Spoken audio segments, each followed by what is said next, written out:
What is up, New Beginnings Church? Happy Wednesday morning to you and welcome to this devotion series through the Gospel of Luke. Today we are turning the page into Luke chapter 14. I'm going to start with verse number 7. This is interesting because I'm going to read a lot of scriptures here. I'm really going to read verse 7 all the way through 14. It's a good bit, but it's so good. And it's really advice that Jesus gives you regarding a dinner party. Okay, so I want you to think about this. Whether you're attending or whether you're hosting, Jesus is going to give you some crucial wisdom on how to handle a dinner party. By the way, life as well. Here we go. So Jesus was noticing, this is verse 7, Jesus was noticing how the guests picked the places of honor at the table. And so he decided to tell him a parable. He goes, well, when someone invites you to a wedding feast, do not take the place of honor, because a person more distinguished than you may have been invited. And if so, the host who invited both of you will come and say to you, hey, give this more important person your seat. And then humiliated, you'll have to go take the least important place. But when you are invited, take the lowest place, so that when your host comes, he'll say to you, friend, move up to a better place. And then you will be honored in the presence of all the other guests. For, and this is the spiritual principle, verse 11, for all those who exalt themselves will be humbled, and those who humble themselves will be exalted. Again, it's great advice for a dinner party, but it's also just life wisdom. Almost think of it like shotgun. I don't know if you've ever had this as a kid. Me and my brother would always call shotgun, and we all had different rules, like you had to be out of the door, or the car had to be inside, or whatever it was. We'd call shotgun.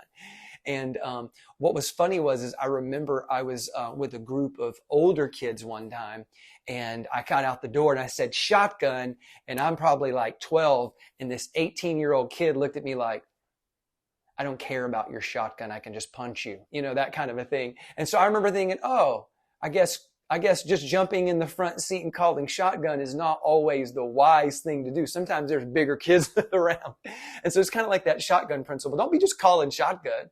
If there's somebody more important than you, just give them the seat. As a matter of fact, as a life principle, just be humble and freely offer other people your seat, because you don't want to be embarrassed by, like, all of a sudden you get in that front seat and the person opens the door and be like, buddy, you ain't even close. Get out of here.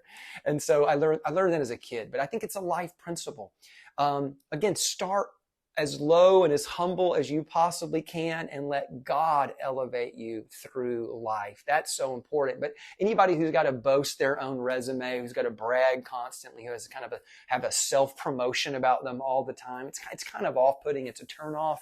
I think as Christ followers, we are meant to be first and foremost humble servants. And so that should be the tone on anything we do. But not just advice for dinner guests, also for dinner host. This is the next line. Then Jesus said to the host, when you give a luncheon or a dinner, do not invite your friends. That sounds kind of rude, He goes, don't invite your brothers or sisters or relatives or your rich neighbors, because if you do, they may invite you back, and so you will be repaid.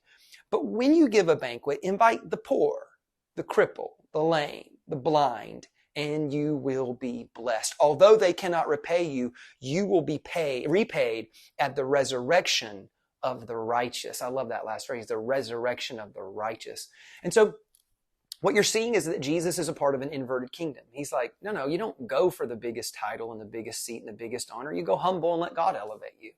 And then in reverse, if you're hosting, he goes, your natural inclination would be, hey, let me invite people who can invite me back. And let me invite my rich people who can bring a nice bottle of wine or invite me to their big, nice shindig down the road. He goes, you're already in the system now of quid pro quo. I'll scratch your back, you scratch mine. I'll do you a favor, you do me a favor. And Jesus is like, nah, there's a better kingdom than that. And the better kingdom is simply this. Let me love the unlovable. Let me serve people who are down and out. Let me bless people who are suffering in life. Let me bring dignity to people who've got no dignity. Again, I've always thought this, and a great missions trip will always remind you of this, that there's something so powerful about loving somebody, serving somebody, and blessing somebody who could never pay you anything back in return.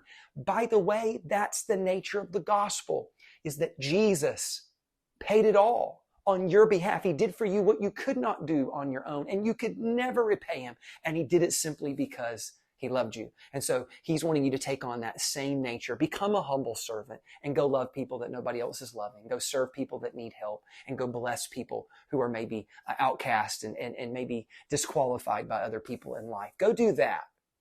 Watch the kingdom of heaven all around you. Can I get an amen to that? Church, I love you so much. Whether you're a dinner guest or a dinner host, Jesus has given you some good wisdom today. I love you, church. I'll see you tomorrow.